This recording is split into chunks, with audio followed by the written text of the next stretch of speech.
વર વગરની વહુની વાર્તા। ભૃગપુર ગામમાં એક બ્રાહ્મણ બ્રાહ્મણી રહે। પતિ પત્ની બંને ધર્મિષ્ઠ અને ધર્મ ધ્યાન કરનાર। સંપત્તિ તો ઘણી પણ સંતતિ નહીં। શેર માટીની ખોટ। પાવન પુરુષોત્તમ માસ નજીક આવ્યો। બ્રાહ્મણી વિચાર કરે કે પ્રભુએ એકાદ દીકરો દીધો હોત તો દીકરાની વહુ આવત। વહુ ઘરનું કામ કરત અને હું નિરાતે પ્રભુ ભજન કરત।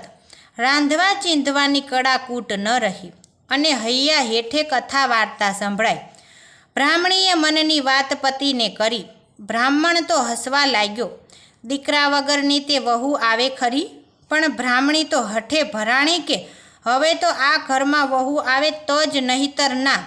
દીકરા હોય એ તો વહુ લાવે, પણ વગર દીકરે વહુ લાવે તો જ ખરા કહેવાય। બ્રાહ્મણ તો મૂંઝાણો। ત્યારે બ્રાહ્મણીએ ઉપાય દેખાડ્યો કે તમે કન્યા શોધી કાઢો। કન્યાના મા બાપ પૂછે કે વર ક્યાં છે? ત્યારે કહેવાનું કે દીકરો કાશીએ ભણવા ગયો છે, એની પોથી છે, એની સાથે કન્યાના 3 ફેરા ફરે, ચોથો ફેરો દીકરો કાશીએથી આવીને ફરશે। બ્રાહ્મણના ગળે વાત ઉતરી ગઈ। એ તો નીકળ્યો કન્યા શોધવા। ગામે ગામ ફરતો ત્રંબાવટી નગરીમાં આવ્યો। એક બ્રાહ્મણના ઘેર રાતવાસો કર્યો। રાતે વાળું પાણી કર્યા પછી વાત નીકળી એ બ્રાહ્મણના ઘરમાં જ કન્યા હતી। બ્રાહ્મણે કન્યા જોઈ। રૂપના અંબાર જેવા સદગુણી કન્યા જોઈને બ્રાહ્મણનું મન માની ગયું। કન્યાના પિતાએ પણ હા પાડી। ઘડિયા લગ્ન લેવાયા। પોથી સાથે ફેરા ફરીને કન્યા સાસરે આવી। બ્રાહ્મણીના હરખનો પાર ન રહ્યો। એણે તો ઘરની બધી જવાબદારી વહુને સોંપી દીધી અને પોતે ધર્મ ધ્યાનમાં લાગી ગઈ। પુરુષોત્તમ માસ શરૂ થતાં બ્રાહ્મણ બ્રાહ્મણી નદીએ સ્નાન કરવા જાય, વાર્તા સાંભળે, દેવ દર્શન કરે અને બપોરે ઘેર આવીને તૈયાર ભોજન જમે। એક દિવસ બ્રાહ્મણ બ્રાહ્મણી નદીએ નાવા ગયા। પાછળથી પડોશણ દેતવા લેવા આવી। વહુને જોઈને પૂછવા લાગી કે તું કોણ છે? વહુ તો બોલી કે હું આ ઘરની વહુ છું। ત્યારે પડોશણે ખડખડાટ હસીને મહેણું માર્યું કે બ્રાહ્મણ બ્રાહ્મણી તો વાંજ્યા છે, તેને વળી દીકરો કેવો ને વાત કેવી? વહુ તો બિચારી રડવા લાગી। સાસુ સસરા આવ્યા એટલે બધી વાત કરી। બ્રાહ્મણી પડોશણને ભાંડવા લાગી। પછી વહુને રાજી રાખવા 7 ઓરડાની ચાવી આપતા કહ્યું, 6 ઓરડામાં ખાવા પીવાની, પહેરવાની, ઓઢવાની ચીજ છે। ખાજો પીજો, પહેરજો, ઓઢજો, પણ 7મે ઓરડો ખોલશો નહીં।